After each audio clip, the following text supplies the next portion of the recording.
hayron qolaman-da, mana ustalar ishlaydi, klientlar tushiradi ustani.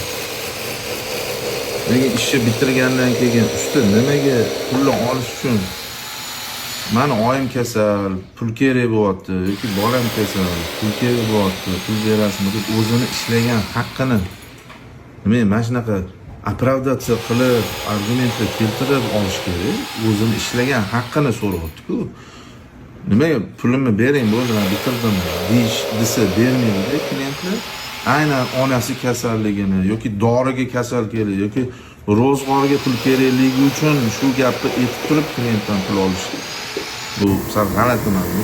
Bu ishladi, uyingizda mehnat qildi, pulini argument keltirmasdan berib olish kerak emasmi? Avvalambor o'zi o'sha ustalarga ajratilgan pul o'zi tegi yo'q bo'lsa, ustani tushirmoq kerak bo'ladi. Sal tushunilgan narsalar hayron qoldim.